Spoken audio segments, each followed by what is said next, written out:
Bonjour à tous. Il y a un an, j'ai traduit mes parents en justice. La raison? Ils ont abandonné mon fils de 6 ans dans une église parce que j'avais refusé de donner 50 000 $ à mon jeune frère, Derek. Même si je ne le voulais pas, je devais protéger mon enfant. Plongeons-nous dans l'histoire pour comprendre pourquoi j'ai dû prendre une décision aussi dure. Je m'appelle Bennett. J'ai 32 ans et je vis à Atlanta avec ma femme, Audrey, et nos 2 enfants. À ce jour, je me souviens encore clairement de ces premiers jours où Audrey et moi venions de nous marier. 4 ans auparavant, nous nous étions rencontrés au Georgia Tech, où j'étudiais l'ingénierie et elle était en école d'infirmière. Après 4 ans de relation, nous nous sommes mariés au printemps 2018. Une fois le mariage terminé, nous avons loué une maison à 2 étages dans la banlieue d'Atlanta. Elle avait un grand jardin et se trouvait dans un quartier sûr pour les enfants. En 2019, notre fils, Logan, est né. Il avait les yeux bleus de sa mère et un sourire radieux qui me faisait toujours fondre le cœur. Dès le premier jour, Logan est devenu la joie de ma vie et son sens le plus important. Les premières années de l'éducation de Logan ont été agréables. Mes parents, Robert et Margaret, nous rendaient souvent visite et adoraient leur petit-fils. Ils lui apportaient des jouets, lui lisaient des histoires et parfois, ils demandaient même à le garder une nuit pour qu'Audrey et moi puissions avoir un peu de temps pour nous. D'une voix affectueuse, Margaret disait souvent à Logan, « Tu es la fierté de notre famille. » Chaque fois qu'il l'entendait, Logan rigolait et courait dans ses bras. Lorsque Logan a eu 5 ans, Audrey et moi avons parlé d'avoir un autre enfant. Nous voulions tous les deux que Logan ait un frère ou une sœur avec qui jouer et apprendre à partager. Quelques mois plus tard, mon bonheur a décuplé lorsqu'Audrey m'a annoncé qu'elle était enceinte de notre 2e enfant. J'ai vraiment senti que notre vie était parfaite à ce moment-là, et je n'aurais rien demandé de plus. Pour vous aider à comprendre le conflit qui s'est ensuivi, je dois vous parler de Derek, mon jeune frère, qui a 4 ans de moins que moi. Depuis notre enfance, Derek a été gâté par nos parents d'une manière que je n'ai jamais connue. Lorsque Derek avait 10 ans et qu'il voulait apprendre le piano, nos parents l'ont immédiatement inscrit à des cours coûteux de haut niveau qui coûtaient des milliers de dollars. Mais lorsque j'avais 14 ans et que j'ai demandé à rejoindre l'équipe de football de l'école, ils ont dit non parce que c'était trop cher. Lorsque j'ai demandé pourquoi, Robert a simplement répondu froidement, « Bennett, tu es l'aîné, tu dois comprendre et faire des sacrifices pour ton frère. » Après ce moment, j'ai appris ma première leçon sur le fait de renoncer à des choses pour Derek. Derek était intelligent et doué avec les mots, mais il manquait de persévérance dans tout ce qu'il faisait. Il a commencé à étudier les affaires à l'université, mais il a abandonné en cours de route pour trouver sa passion. Après cela, il a sauté d'une carrière à l'autre, essayant la photographie, le graphisme et le marketing en ligne. Chaque fois que Derek échouait dans quelque chose, Margaret disait, « Derek n'a tout simplement pas encore trouvé le bon travail, il a besoin de plus de temps. » Chaque fois que j'entendais ces mots, je me sentais un peu mal à l'aise face au favoritisme. En 2020, lorsque Derek avait 24 ans, il a ouvert un petit café dans le centre-ville d'Atlanta. Un soir de week-end, il est venu chez moi les yeux brillants d'excitation. D'un ton enthousiaste, Derek a dit, « Bennett, j'ai une excellente idée d'entreprise, je veux ouvrir un café de style européen. » En entendant cela, j'ai demandé, « De combien as-tu besoin pour commencer ?» Derek a répondu, comme s'il avait répété, « J'ai besoin que tu me prêtes 8 000 $. Je te promets que je te rembourserai dans un an. » Même si je me sentais mal à ce sujet, j'ai accepté d'aider, pensant que Derek avait enfin trouvé une certaine direction. Le café a duré 6 mois avant de fermer ses portes en raison de pertes. Plus tard, lorsque j'ai demandé le remboursement, Derek a dit, « Je suis en difficulté en ce moment, puis-je rembourser lentement ?» C'est là que j'ai réalisé que Derek n'avait probablement jamais eu l'intention de me rembourser. 2 ans plus tard, Derek a eu d'autres problèmes, cette fois avec les cartes de crédit. Il devait 5 000 $ et risquait d'être poursuivi par la banque. Une fois de plus, il est venu me voir les yeux suppliants. D'une voix désespérée, Derek a dit, « J'ai besoin de ton aide cette fois, je jure que c'est la dernière fois. » Je savais que je faisais une erreur à ce moment-là, mais j'ai quand même accepté parce que je ne voulais pas que Derek soit poursuivi. En seulement 4 ans, j'avais prêté 13 000 $ à Derek et je n'avais jamais vu un seul dollar revenir. Chaque fois qu'Audrey me posait des questions sur l'argent, je disais, la famille doit s'entraider. Mais au fond, j'en avais assez de jouer le rôle du bon grand frère dans lequel j'étais coincé depuis 28 ans. Et puis le drame familial a commencé il y a un peu plus d'1 an, et tout a commencé avec mon jeune frère. Je m'en souviens clairement, c'était vers mars 2024 lorsque Derek est venu chez moi un samedi après-midi, les yeux brillants comme s'il venait de découvrir le secret pour devenir riche. À l'époque, Logan jouait dans le salon. Dès qu'il a vu l'oncle Derek, Logan l'a enlacé en disant « Oncle Derek, tu m'as tellement manqué ». Derek a souri et a tapé la tête de Logan. « Moi aussi, tu as tellement grandi ». Après que Logan soit retourné jouer, Derek s'est assis sur le canapé et a commencé à partager sa nouvelle idée. D'une voix confiante, Derek a dit « Bennett, cette fois, j'ai trouvé une véritable opportunité commerciale, je veux créer une entreprise de transport. » En entendant cela, j'ai senti un frisson me parcourir l'échine. J'ai demandé « As-tu de l'expérience dans le secteur du transport ?» Après une courte pause, Derek a répondu « J'ai fait mes recherches, ce secteur est en plein essor, surtout après la pandémie, lorsque les gens ont commencé à faire plus de achats en ligne. » Il a expliqué qu'il avait trouvé un partenaire commercial, créé un plan d'affaires détaillé et même commencé à négocier avec quelques clients potentiels. Sur le papier, tout semblait parfait. Puis, à la fin de la conversation, Derek a dit « J'ai besoin de 75 000 $ pour commencer, j'ai déjà 25 000 $ d'économie, peux-tu m'aider pour le reste ?» Lorsque j'ai entendu le chiffre et la demande, j'ai soupiré et j'ai dit « Derek, c'est beaucoup d'argent, j'ai besoin de temps pour y réfléchir. » Derek a hoché la tête après avoir entendu ma réponse, mais j'ai pu voir la déception dans ses yeux. Environ un mois plus tard, Derek a appelé pour partager de bonnes nouvelles.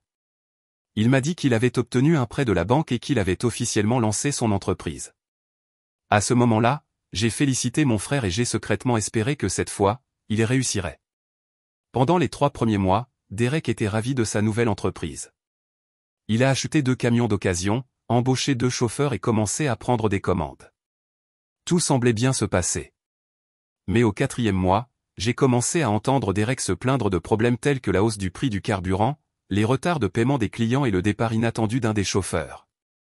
D'une voix inquiète, Derek a dit « Les choses ne se passent pas comme je l'espérais, je rencontre des problèmes financiers. » En entendant cela, je me suis senti vraiment triste pour lui. Au 5e mois, Derek a admis que son entreprise subissait de lourdes pertes. Il devait de l'argent à la banque, aux fournisseurs de carburant et même aux seuls chauffeurs restants pour des salaires impayés. Puis, un soir de week-end d'octobre, Derek est venu chez moi, épuisé, les yeux rouges et sans la confiance qu'il avait autrefois. D'une voix tremblante, Derek a avoué « J'ai échoué, l'entreprise est sur le point de faire faillite, et je ne sais pas quoi faire. » Après ces mots, j'ai eu pitié de lui, et j'ai su que Derek allait demander quelque chose que je ne pouvais pas donner. Après un bref silence, Derek m'a regardé et a dit « Bennett, j'ai besoin que tu me prêtes 50 000 $ pour sauver l'entreprise et rembourser mes dettes. » Dès que les mots ont quitté sa bouche, j'ai senti une oppression à la poitrine. 50 000 $ n'était pas une petite somme, surtout lorsqu'Audrey et moi économisions pour l'arrivée de notre 2e enfant. J'ai répondu honnêtement et fermement, Derek, je t'ai aidé plusieurs fois, je ne peux pas le faire cette fois-ci. Lorsque j'ai dit non, tout le comportement de Derek a changé. Son visage est devenu rouge et son ton est devenu vif. D'une voix en colère, Derek a crié, tu as bien réussi financièrement et tu es toujours radin avec ton frère. As-tu une idée de l'enfer que je traverse? J'ai essayé de rester calme et j'ai expliqué, Derek, je t'ai aidé avec 13 000 $ au cours des 4 dernières années et je n'ai pas vu un seul dollar revenir. J'ai aussi ma propre famille et mes propres responsabilités. Juste après avoir dit cela, Derek s'est levé et s'est approché de moi, les yeux remplis de ressentiment. Il a grogné, tu évoques de vieilles dettes alors que je suis en difficulté. Tu comptes sérieusement les sous avec ton frère. À ce moment-là, j'ai réalisé que Derek ne m'avait jamais vraiment considéré comme son frère, pour lui, j'étais juste un guichet automatique. Je me suis levé et j'ai dit, tu dois apprendre à te débrouiller seul, Derek, je ne peux pas continuer à te sauver à jamais, tu as 28 ans. Lorsqu'il a entendu cela, Derek a ri amèrement et a dit, bien, tu verras, je vais en parler à maman et à papa, ils verront quel genre de personne tu es. Après avoir dit cela, Derek s'est retourné et est sorti de la maison en claquant la porte derrière lui. Après son départ, je me suis assis et j'ai baissé la tête. Audrey est sortie de la cuisine avec un air inquiet. Elle s'est assise à côté de moi et a demandé, ça va? Je l'ai regardée et j'ai dit, je crois que je viens de perdre un frère. Audrey m'a pris dans ses bras et a murmuré, tu as fait ce qu'il fallait, nous ne pouvons pas sacrifier le bonheur de notre famille pour quelqu'un qui ne l'apprécie pas. À ce moment-là, j'ai senti son soutien et j'ai su que j'avais pris la bonne décision. 3 jours après la dispute avec Derek, ma mère, Margaret, m'a appelé. Dès que j'ai décroché, elle a parlé sans même dire bonjour, Bennett, j'ai appris de Derek que tu avais refusé de l'aider, je veux savoir ce qui se passe. En entendant la fermeté dans sa voix, j'ai soupiré et j'ai expliqué, maman, j'ai déjà tellement aidé Derek, je ne peux pas lui prêter 50 000 $ cette fois-ci. Quelques secondes plus tard, Margaret a répondu sur un ton de leçon, la famille est censée s'entraider dans les moments difficiles, Derek traverse une crise, et tu es égoïste. Lorsque j'ai entendu cela, une colère sourde s'est élevée en moi. J'ai dit, sais-tu même que j'ai donné 13 000 $ à Derek et que je n'ai jamais rien reçu en retour? Elle a gardé le silence un instant et a répondu, l'argent n'a pas autant d'importance que la fraternité, tu es bien parti maintenant et tu continues à faire les comptes avec ton frère. Après avoir entendu cela, j'ai réalisé que je ne pouvais pas poursuivre la conversation. Je lui ai dit au revoir et j'ai raccroché. Environ 2 heures plus tard, mon père, Robert, a appelé. D'un ton froid, Robert a dit, Bennett, tu m'as déçu, tu ne t'intéresses qu'à ta femme et tu as oublié ta vraie famille. Ces mots m'ont fait arrêter le cœur pendant une seconde. J'ai essayé d'expliquer, papa, je n'ai pas oublié ma famille, mais j'ai aussi des responsabilités envers ma femme et mes enfants. Après un court silence, Robert a répondu, Derek est ton frère, s'il fait faillite, tu le blâmeras de ne pas avoir aidé. Et sur ces mots, il a raccroché sans me laisser le temps de répondre. Après l'appel, je me suis assis dans le salon en me sentant vide. Audrey travaillait de nuit à l'hôpital, Logan était déjà endormi, et je me sentais plus seul que jamais. 2 jours plus tard, Margaret a appelé de nouveau.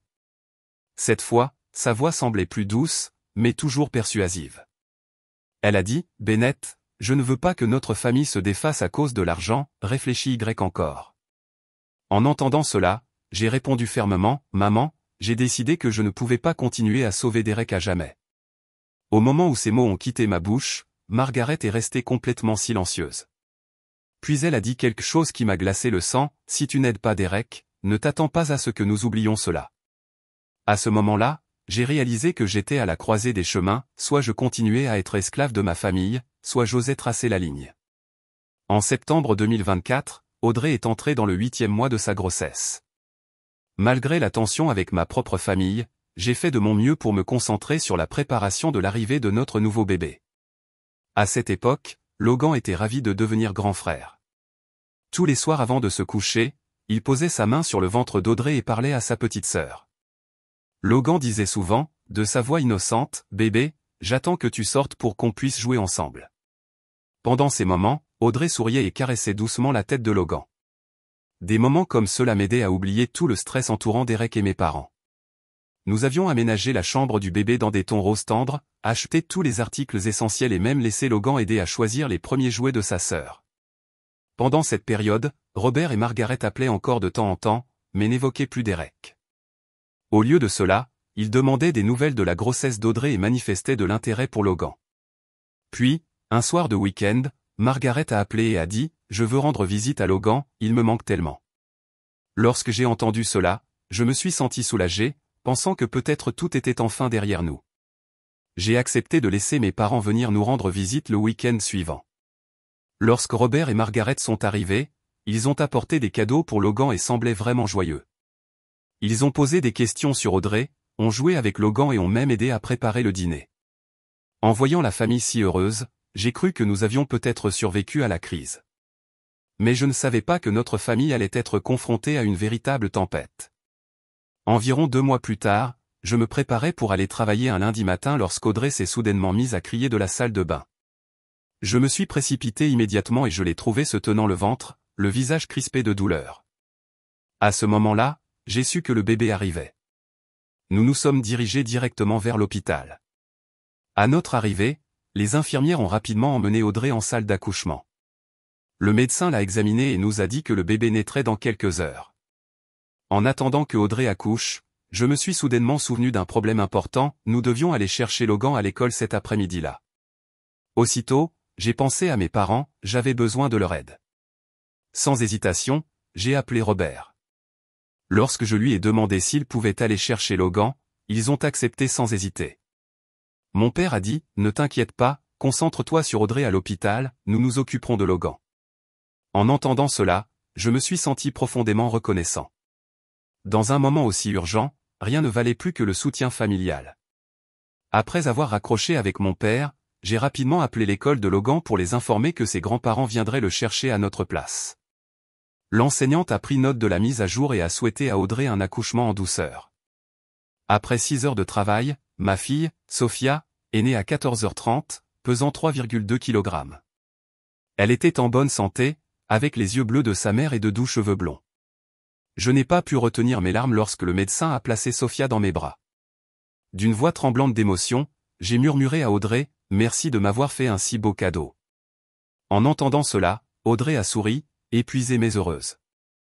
Lorsqu'Audrey et Sophia ont été transférées dans une chambre ordinaire, j'ai appelé ma famille pour partager les bonnes nouvelles.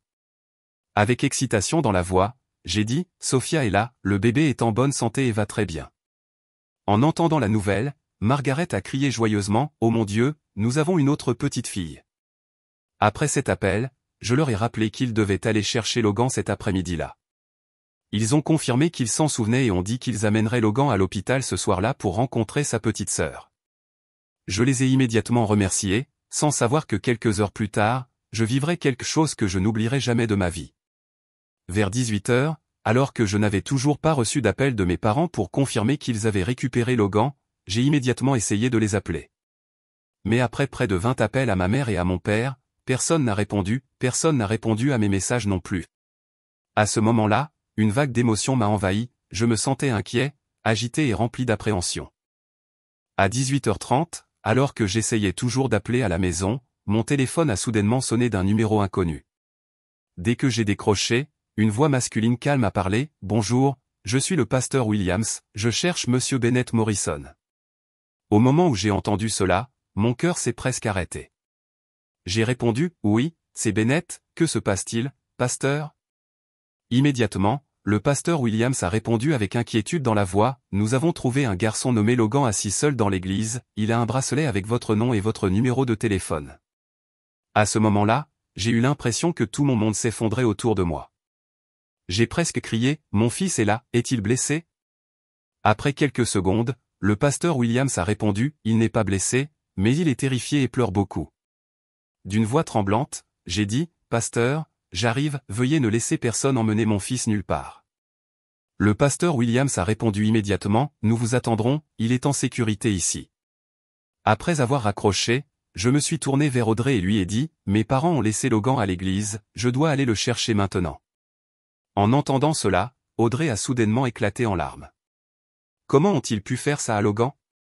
Je l'ai embrassé sur le front et j'ai dit, « Reste ici avec Sophia, je ramènerai Logan à la maison tout de suite. » Environ 30 minutes plus tard, je suis arrivé à l'église. Ces 30 minutes m'ont paru plus longues que 30 ans. En arrivant, le pasteur Williams m'attendait à l'entrée principale. Il devait avoir la cinquantaine, un visage bienveillant et les yeux remplis d'inquiétude. Dès qu'il m'a vu, il a dit, « Monsieur Bennett, le garçon est dans mon bureau. » Lorsque je suis entré dans le bureau, j'ai vu Logan blotti dans un grand fauteuil, serrant l'ours en peluche qu'Audrey lui avait offert. Ses yeux étaient rouges de larmes, ses cheveux étaient en désordre et ses vêtements froissés. Logan s'est précipité dans mes bras en me voyant et a sangloté, « Papa, j'avais tellement peur, mamie et papy ont dit, tu ne m'aimais plus. » En entendant ces mots, j'ai serré Logan fort et j'ai senti mon cœur se briser en 1000 morceaux. À cet instant, j'ai su que je ne pourrais jamais pardonner à mes parents ce qu'ils avaient fait. Après avoir ramené Logan à l'hôpital et m'être assuré qu'il s'était calmé, j'ai directement confronté mes parents. Il était déjà près de 22 heures, mais je ne pouvais pas attendre le matin. Je suis allé chez eux, le cœur rempli de rage. En arrivant, j'ai sonné à la porte à plusieurs reprises jusqu'à ce que Robert ouvre. Il n'a pas semblé surpris de me voir. Quand je l'ai vu, j'ai crié, « Comment avez-vous pu faire ça à Logan? Il n'a que 6 ans. » Robert m'a regardé froidement et a dit, « Tu as choisi l'argent plutôt que la famille, maintenant tu sais ce que ça fait d'en perdre un. » Dès que ces mots ont quitté sa bouche, j'ai eu l'impression que quelqu'un m'avait planté un couteau en plein cœur. Un instant plus tard, Margaret est apparue du salon avec une expression froide. Elle m'a regardé droit dans les yeux et a dit, « Je t'ai élevé pendant 32 ans, si tu n'aides pas ton frère lorsqu'il est en difficulté, je n'ai pas besoin de m'occuper de ton enfant. » En entendant cela, j'ai eu l'impression d'être face à 2 étrangers. La colère dans la voix, j'ai dit, « Logan est votre petit-fils, comment avez-vous pu utiliser un enfant pour vous venger? » Robert a répondu froidement, nous voulions juste te faire comprendre la valeur de la famille, mais tu es trop égoïste pour comprendre. À ce moment-là, j'ai réalisé que les personnes qui se tenaient devant moi n'étaient plus les parents que je connaissais. Après quelques secondes, je les ai regardés toutes les deux dans les yeux et j'ai dit, à partir d'aujourd'hui, je me considérerai comme orphelin, et je vous traduirai en justice pour abandon d'enfant.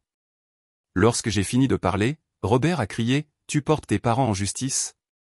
Vas-y, fais-le. Je me suis retourné et j'ai quitté la maison en claquant la porte derrière moi. Au fond de moi, je savais que je venais de perdre ma famille biologique, mais je savais aussi que je devais protéger la mienne. J'ai ressenti une profonde douleur et un puissant sentiment de détermination à ce moment-là, Logan ne revivrait jamais une telle expérience. Lorsque je suis retourné à l'hôpital vers minuit, Audrey était encore réveillée. Elle était assise près du lit, tenant Logan qui dormait dans ses bras. En me voyant, Audrey a levé les yeux et a demandé d'une voix inquiète, « Comment ça s'est passé ?»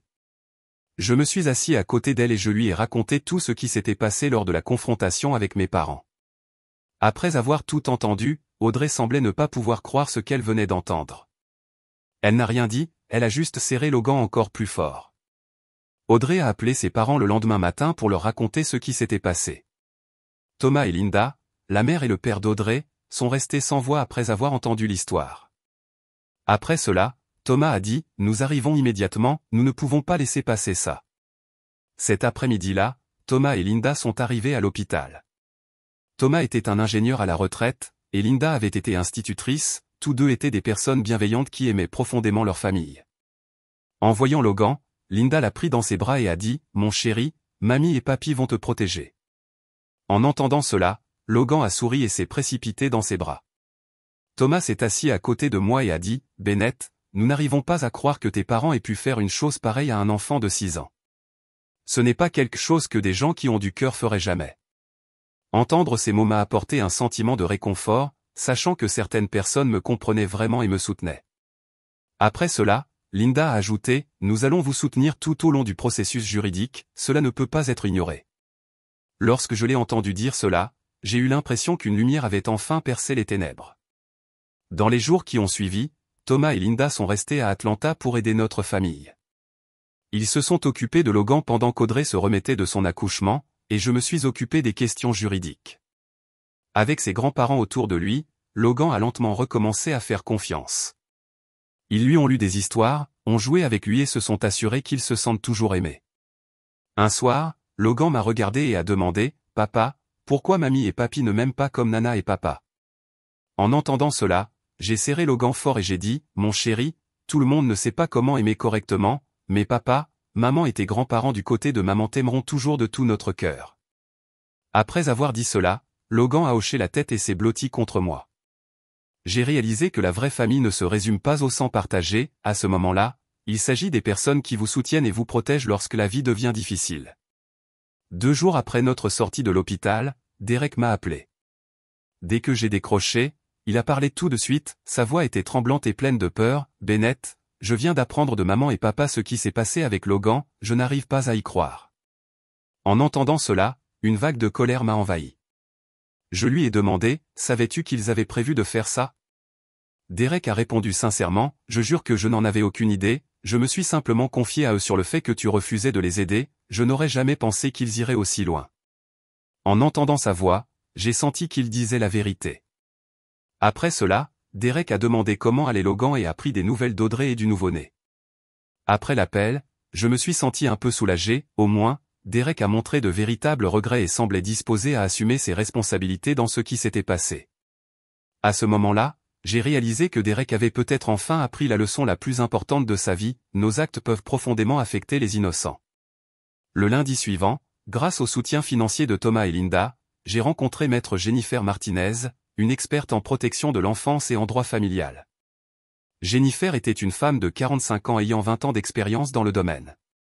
Elle avait des yeux perçants, mais elle manifestait une profonde compassion en écoutant mon histoire. Après avoir tout entendu, Jennifer a dit, « C'est l'une des affaires les plus graves que j'ai rencontrées, utiliser un enfant pour se venger est inacceptable. » Entendre cela m'a rassuré.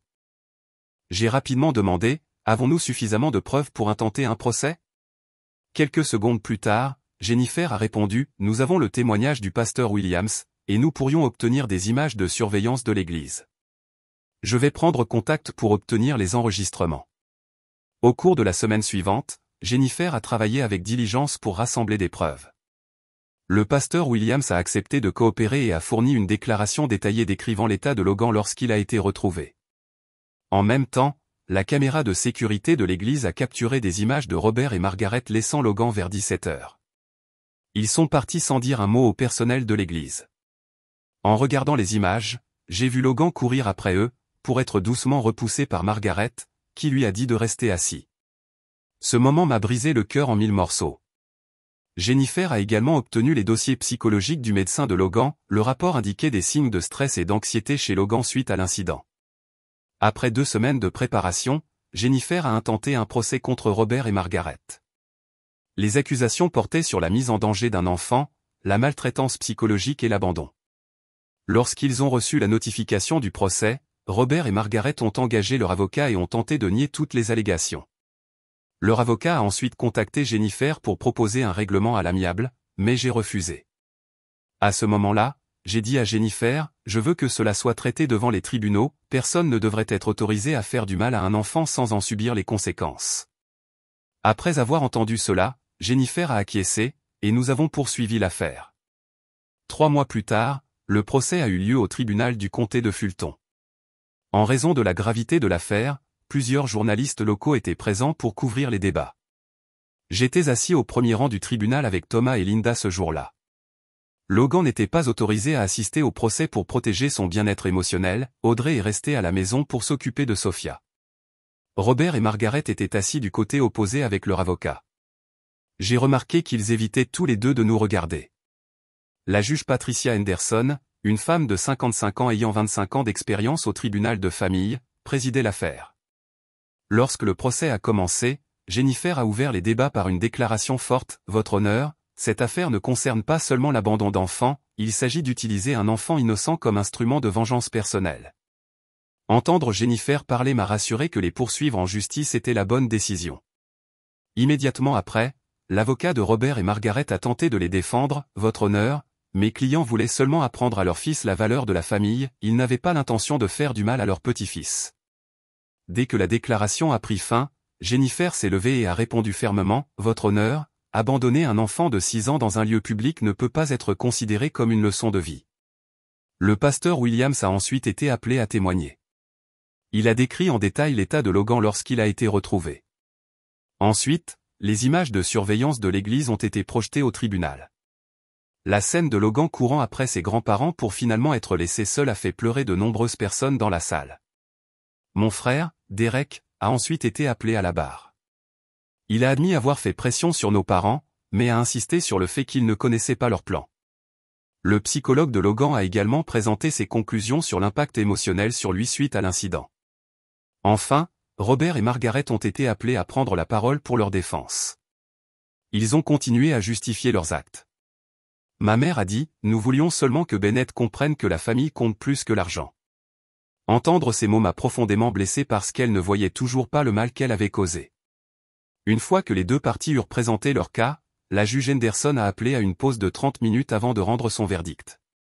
Lorsque le tribunal a repris, elle a lu le jugement d'une voix sévère, le tribunal constate que les défendeurs se sont rendus coupables d'abandon d'enfants et ont causé des dommages psychologiques importants. Le tribunal condamne Robert Morrison et Margaret Morrison à 18 mois de probation chacun, à une amende de $15 000 chacun, et leur interdit tout contact avec leur petit-fils, Logan Morrison, pendant 3 ans. Entendre ce verdict m'a semblé comme si un poids énorme avait été enlevé de mes épaules. À ce moment-là, j'ai su que Logan était en sécurité et que justice avait été rendue. 1 mois après le procès, nous avons décidé de rester à Atlanta, mais nous avons complètement changé notre façon de vivre. Au lieu de fuir les souvenirs douloureux, nous en avons créé de nouveaux dans la même maison. Audrey a quitté son emploi à l'hôpital pour se consacrer à l'éducation de nos 2 enfants. Le fait qu'elle soit à la maison à plein temps a permis à Logan de se sentir beaucoup plus en sécurité. D'une voix douce, Audrey a dit à Logan, « À partir de maintenant, maman sera à la maison avec toi et la petite Sophia tous les jours. » Logan a serré Audrey fort et a crié, « J'adore que maman soit à la maison. » Plus tard, Thomas et Linda ont déménagé à Atlanta pour être plus près de nous. Ils ont vendu leur ancienne maison et en ont acheté une nouvelle à seulement 15 minutes de là, consacrant tout leur amour à leurs 2 petits-enfants. Tous les week-ends, Logan restait chez eux. Thomas lui a appris à faire du vélo et l'a aidé dans le jardin, tandis que Linda lui lisait des histoires et préparait ses plats préférés.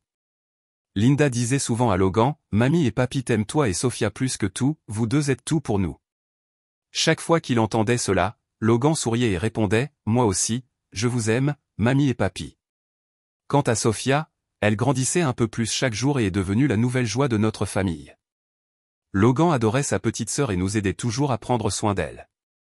Il nous annonçait souvent ces petites étapes, « Papa, Sophia m'a souri. » Dans des moments comme celui-là, je lui disais, « Tu es un grand frère incroyable. » Quant à Derek, mon jeune frère, il appelait encore de temps en temps pour prendre des nouvelles, mais il était devenu plus indépendant. Il a finalement trouvé un emploi stable dans une entreprise de logistique à Atlanta et a remboursé l'argent qu'il me devait par versement mensuel. Je me souviens que le premier mois où il m'a payé $500, il a dit, « J'ai appris ma leçon, je vais te rembourser et je ne ferai plus jamais de mal à personne. » Après avoir entendu cela, j'ai vraiment senti que mon frère avait mûri. Quant à Robert et Margaret, nous avons complètement coupé les ponts. Ils ont essayé d'appeler et ont même demandé à des proches d'intervenir, mais je suis resté ferme dans ma décision, même lorsque certains membres de la famille ont dit, « Bennett, quoi qu'il arrive, ce sont toujours tes parents. » J'étais prêt à répondre, de vrais parents ne feraient jamais de mal à leurs enfants ou à leurs petits-enfants. Dans les mois qui ont suivi, la vie à Atlanta est devenue paisible et beaucoup plus heureuse. Logan s'est complètement rétabli et est devenu un petit garçon joyeux et intelligent. Sophia a grandi en bonne santé et a apporté des rires à notre maison chaque jour. Environ 3 mois plus tard, nous avons rénové la maison, repeint les murs et remplacé les meubles pour créer un espace plus positif et rafraîchissant. Plus important encore, nous avons rempli la maison d'amour grâce à notre petite famille et aux grands-parents qui ne nous ont jamais quittés. Chaque soir, après que les enfants se soient endormis, Audrey et moi nous asseyions dans la cour, buvant du café et discutant de l'avenir. Parfois, elle me demandait si j'avais déjà regretté ma décision, et dans ces moments-là, je répondais toujours fermement, non. Voilà la fin de mon histoire. Qu'en pensez-vous? Avais-je tort de poursuivre mes parents en justice? Faites-moi part de vos réflexions dans les commentaires ci-dessous. J'ai vraiment envie de vous entendre. N'oubliez pas de vous abonner, d'aimer et de partager l'histoire. Au revoir, et à la prochaine.